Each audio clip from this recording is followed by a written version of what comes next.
stop scrolling. Seriously, I need you to just pause right here. Do not swipe past this. Plant your feet, take a breath, and listen. This is not a random algorithm suggestion. If this has found you, it is because you are currently standing in the center of a very specific frequency match. Yeah, we really need to talk about what has been happening to your body and your mind for the last 48 hours. You have felt it. I know you have. It's a bold way to start a transmission. But looking at the stack of research, the biological data, and the spiritual reports we have in front of us today for this deep dive, we just have to cut through the noise immediately. This isn't just content. No, it's not. This is what one of our primary sources actually calls a divine interruption. We are looking at a convergence of very specific data points. Yeah. We have spiritual signals, we have biological symptoms that people are reporting en masse right now, and we have actual celestial events, hard astronomy. And all of it is pointing to a highly specific window of time. We are talking about the corridor between February 26th and February 28th, 2026. If you are listening to this in real time, you are standing in that corridor right now. This is the 28th of February, chosen one message. Exactly. So before we get into the astronomy or the protocol you need to navigate this, let's do a litmus test. This comes directly from the source material we've been analyzing regarding the somatic profiles of those undergoing high-frequency shifts. I want to see if this hits home for you. I want you to scan your body as we speak. Number 1, have you felt a tightness in the center of your chest? I'm not talking about a medical emergency here. I'm talking about a pressure in the sternum, an unusual structural displacement. Like something is taking up room in your chest cavity that simply wasn't there before. A heaviness that feels like it has its own gravity. Right, and number 2 is the sleep disruption. Specifically, have you been waking up abruptly at 3 in the morning? Not groggy, not rolling over to go back to sleep, but wide awake as if a strictly set alarm clock went off in your head. The literature calls this the watchman's hour. It's a time when the veil is thinnest, but right now, for you, it probably feels like an interrogation. And then there's number 3, a really strange sensation of heat moving up the spine. The sources call it electrical pressure, a low hum or static in the back of your mind that you just can't quite shake. If you are nodding your head right now, if you're sitting there thinking, I just thought I was having a panic attack, or I thought I was just losing my mind, I need you to stop. Listen to me. It is not anxiety. The diagnosis provided by the text we are diving into today utilizes a very specific Greek word, stenazo.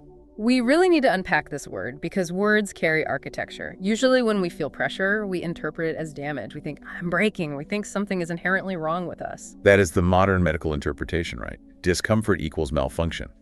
But stenazo appears in the ancient texts, specifically in Romans chapter 8. The translation usually reads as groaning, but that is far too passive. That is way too weak for what you are actually feeling. The source material argues that stenazo is the sound of something alive, powerful, and massive pressing against the container that is simply too small for it. It is the sound of a ship's hull creaking under the massive pressure of deep water. It is the first tremor of something waking up. You are not falling apart. You are outgrowing the container you have been living in. The anxiety you feel is actually the friction of expansion.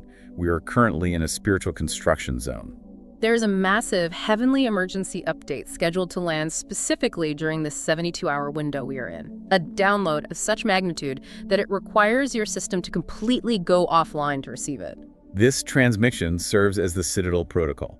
It is a guide to navigating these next hours, understanding the planetary alignment occurring on February 28th, and receiving what is called the shalom, the divine overpayment, without triggering the enemy traps set to stop you. So if you are feeling that pressure, we are asking you to signal your presence in this timeline.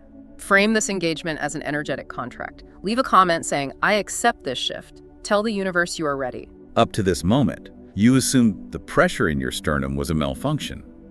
Now realize it is a signal. This brings us to chapter 1 of our journey today, the biological glitch and the sealed gift. We have to start with the biology, because even if we accept the spiritual premise, the physical sensation is incredibly real, and it is terrifying if you don't have the language to process it. Why does a spiritual update feel like a panic attack? Why does a blessing feel like a burden? To understand that, we have to look at the conflict between brain states. We've analyzed reports from the Chosen One dispatch and cross-referenced them with neuroscience concepts regarding frequency processing. The core conflict you are experiencing right now is something called the beta trap. In our normal day-to-day modern lives, we primarily operate in a beta brainwave state. This is the frequency of 12 to 30 hertz. It is high alert, it is critical thinking and problem solving, but it's also stress. It is the state of, I need to survive this deadline.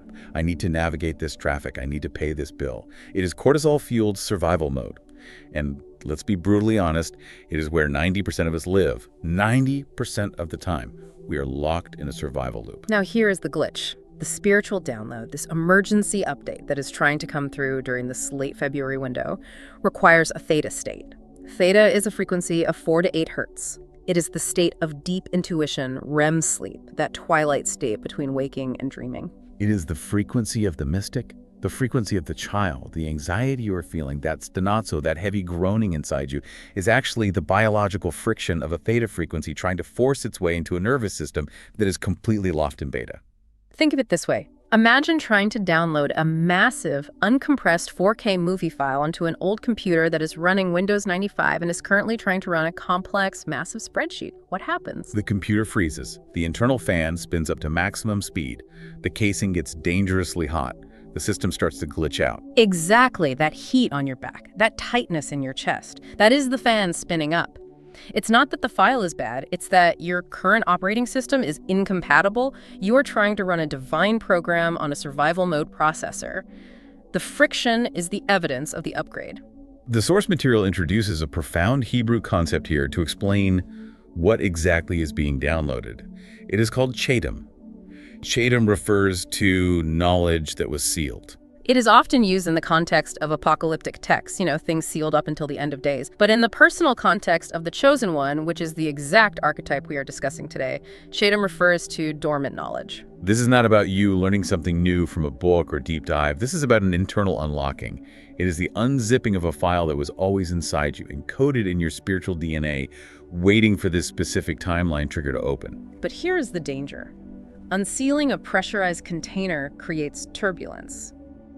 And this brings us to the narrative framework of your life. We really have to talk about the Chosen One trope, not just as a fantasy concept you see in movies, but as a structural reality of your existence. We analyzed a fascinating academic thesis for this deep dive. It's titled Decolonizing the Body of the Chosen One. It analyzes characters like Anakin Skywalker, Buffy Summers, and T'Challa from Black Panther. It moves us away from the purely magical aspect and into the societal aspect of this archetype. The thesis discusses this concept of the spectacle. The spectacle is all about performance. Society, your prestige group, your family, your workplace, they all expect you to perform a certain role. They need you to be the compliant employee, the predictable friend, the always available partner. They rely on your performance to keep your own world stable. But when the Chenium begins to unseal, when that stenazzo begins to groan inside you, you stop performing. You simply can't help it. You go off script. You become distant. You become unavailable. You stop laughing at jokes that aren't funny. You stop agreeing to things that drain your energy. And that terrifies the system around you. The thesis argues that when the Chosen One breaks the expected performance, society tries to punish them. They try to turn the Chosen One into a spectacle or a warning. They whisper behind your back, "Look at him, he's lost his mind. Look at her, she thinks she's better than us now." So if you feel like you're being watched right now, if you feel a paranoia that people are talking about you, or if you feel a sudden, unexplained hostility from people who used to be cool with you, understand this. You are being watched. Because in a spiritual sense, you are breaking the performance. You are transitioning from performance to authority. And true authority always threatens the status quo. The pressure is high right now because the delivery is massive. The enemy, whether you define that as a spiritual entity or just the raw force of entropy, cannot stop the delivery of the Chatham. The file is downloading. So the only strategy left is to break the vessel. You are the vessel, and the groaning you feel is the hull straining against the deep. Now that this truth has surfaced, what unfolds next is critical. You understand that the pressure in your sternum is power, not pain. But we must look at the calendar, because the sources are incredibly specific about this window. February 26th, 27th, and 28th. This is Chapter 2. The Citadel Protocol and the Shalom Overpayment. These are not ordinary dates on a calendar. The sources describe this as a kairos moment. In ancient Greek philosophy, there are two distinct words for time. There is chronos, which is sequential time, tick-tock, tick-tock, the time that slowly kills us. And then there is kairos. Kairos is an opportune time. It is a moment of indeterminate length in which absolutely everything happens. It is a tear in the fabric of Chronos. We are currently standing in a Kairos window, a divinely appointed time etched into the cosmic timeline. And the promise attached to this specific window is a Hebrew word that you need to burn into your mind right now. Shalom. Most people hear shalom and they immediately think of shalom, meaning peace. And yes, they are linguistically related, but shalom is a legal term. It is highly transactional. It is usually translated as to make whole or to restore. But the source text, Chosen Light, argues that the English translation is totally insufficient. They say shalom means to make whole by overpayment. Overpayment, just let that sink in for a second. It is not just getting back what was lost. If someone stole your car, restoration is just getting the car back. Shalom is getting the car back, plus damages, plus compounding interest, plus a brand new paint job, plus the thief being arrested. It is aggressive compounding interest on the years the locusts have eaten. God is calculating the lost time, the isolation you endured, the brutal betrayals, the endless delays, and He is compressing 20 years of blessing into this tiny transition window. But receiving that kind of weight isn't easy. You cannot just stand there casually and try to catch a falling safe. The source uses the word kavod to describe what is coming. Kavod is Hebrew for glory. But kavod literally translates to heavy or weighty. We usually think of glory as light, fluffy, ethereal clouds. That is the greeting card version of spirituality. Real glory, real significance is incredibly heavy. It has massive mass. It displaces things. If a heavy delivery is being lowered into your life during these 72 hours, you are going to feel the structural stress. To receive this weight without breaking, you must enter the Citadel. The sources outline the Citadel protocol. These are your absolute rules of engagement for the 28th of February shift. Rule number 1, the empty mouth. Do not complain, do not explain, do not defend. This is the hardest rule by far. When you are under intense pressure, the human instinct is to vent, to scream, to tell someone, you won't believe what is happening to me right now. But the source is strict here. Silence is the shield. Words are coordinates for the enemy. When you complain, you are literally broadcasting your location in the beta frequency. You are signaling panic. You are telling the enemy exactly where to hit you. Silence makes you invisible to the chaos. Rule number 2, the digital quarantine. Cut your consumption immediately. Social media, the daily news, the algorithmic feeds, it is all mathematically designed to keep you in beta. It feeds you outrage and panic as a business model. If you are trying to receive a delicate theta download, you absolutely cannot be plugged into a beta feed. Restrict your access. Protect the blueprint of your mind. Rule number 3, the 3 decoys. The source warns of highly specific traps set to pull you out of the Citadel during this window. Be on high alert for these 3 things over the next few days. First, the ghost from the past, the toxic ex, the former friend, the person you haven't heard from in 3 years who suddenly texts you just to say hey on the evening of February 27th. Do not reply. It is a monitoring spirit. It is a direct test of your new boundaries. Second, the manufactured crisis. A sudden, unexpected bill. The car breaks down out of nowhere. The washing machine floods the floor. This is a targeted event designed to trigger financial panic, which is the ultimate beta state. The entire goal is to get you to curse your timeline right before the blessing arrives. Third, the familiar trigger. A family member or a coworker who says the exact precise thing that makes you feel small and worthless. They are subconsciously trying to provoke a reaction. If you engage, you leave the Citadel. The strategy is simple but excruciating. Ghost the chaos. Enter the Citadel. Hold the line. You have entered the Citadel. You are holding the line. But outside, the noise is getting louder. This is why silence is your greatest weapon and also your greatest test. This brings us to Chapter 3, the spectacle of silence and the end of performance. We really need to reframe how we view silence. In our modern culture, silence is viewed as weakness. If you don't clap back, you're a doormat, you're losing. But in the Citadel protocol, silence is pure authority. There is a powerful line from the faith-revealed source that says, God has said, stop. Not because you are failing, but because you are transitioning. Think about a massive construction site in the middle of a city. When they are pouring the foundation of a new skyscraper, they put up huge fences, they stop the flow of traffic, they restrict access to everyone who doesn't have a hard hat. Not because the product is failing, but because the wet cement needs time to cure. You are in a spiritual construction zone. Your circle is shrinking to protect the blueprint. But this silence makes people deeply uncomfortable. And this brings us back to that academic concept of the spectacle. When the chosen one steps out of their expected performance, when you stop being endlessly available, when you stop being chaotic, when you stop being a convenient mess for them to fix, people get incredibly nervous. They will look at you and say, you've changed. They will say, you're acting so distant lately.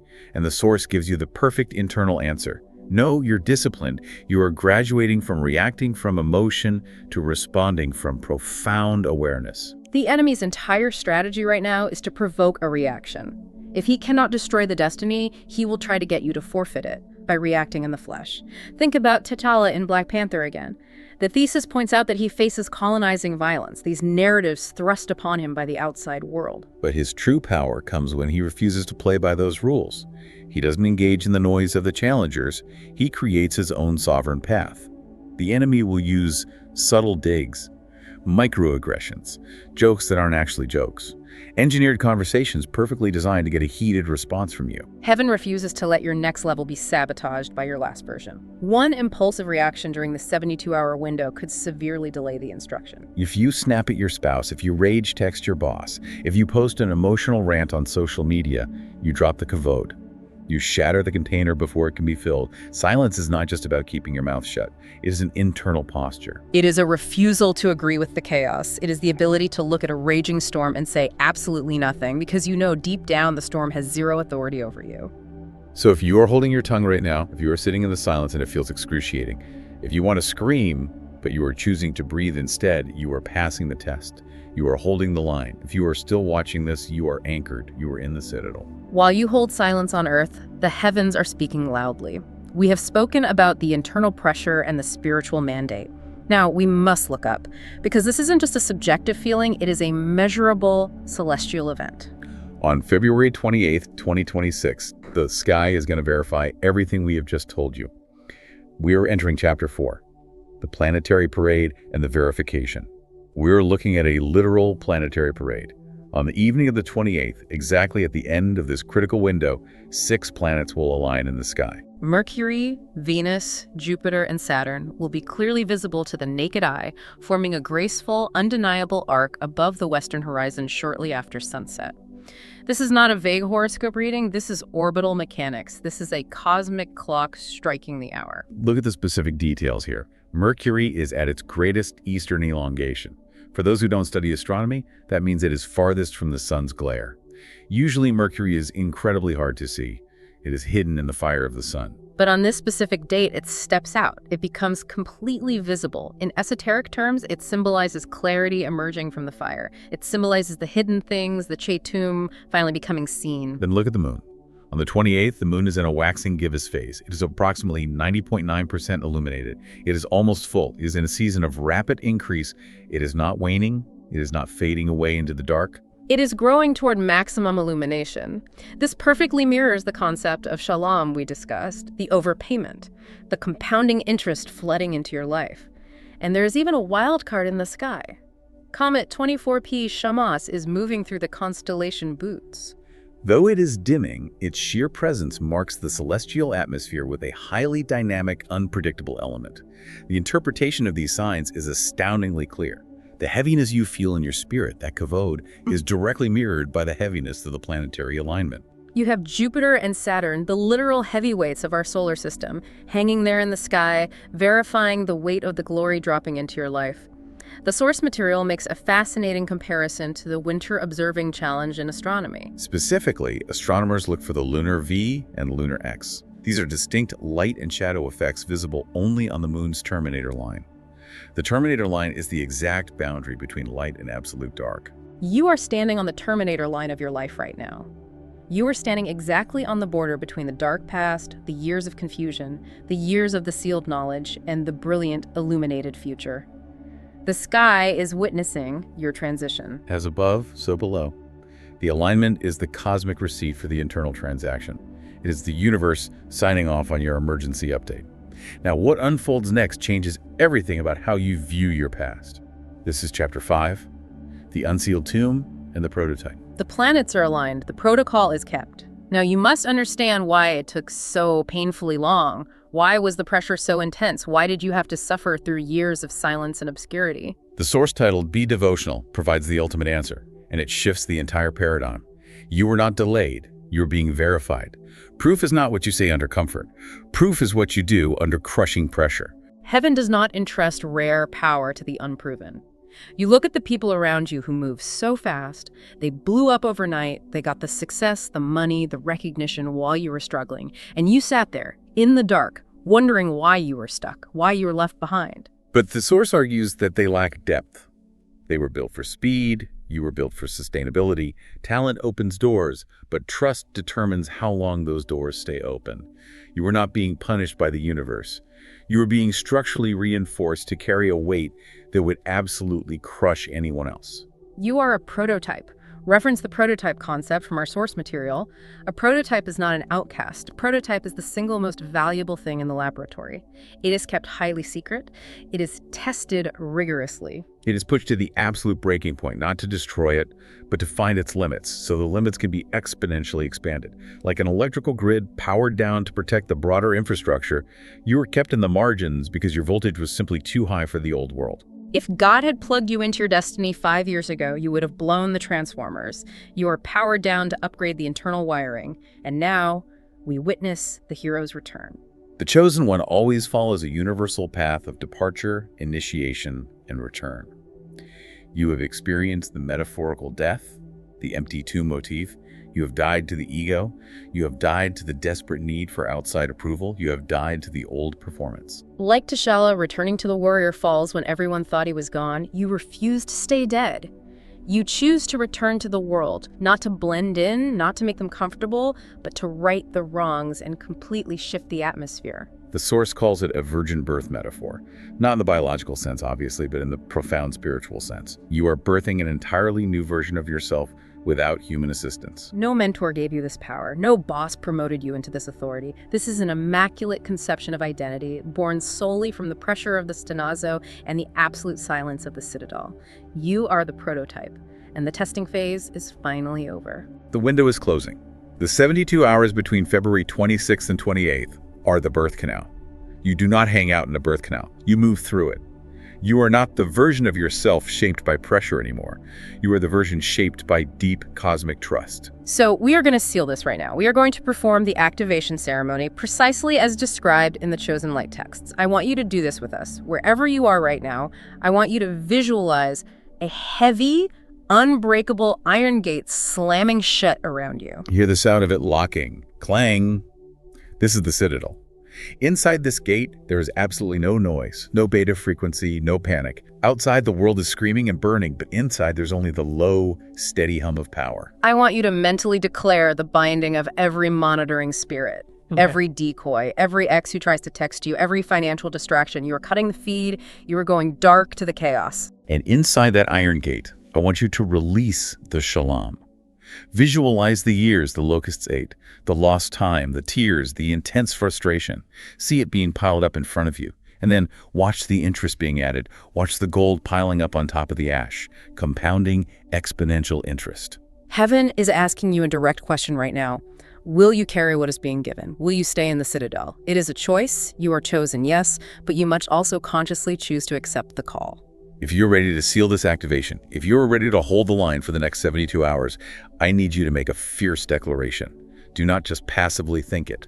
Anchor it into reality. Comment below right now, type I am ready, or simply type 777 to anchor this timeline. Frame your subscription to this channel not as clicking a random button, but as aligning with the remnant. You are staying tuned to the frequency. Sit in this heavy, beautiful presence for exactly 60 seconds after this deep dive ends.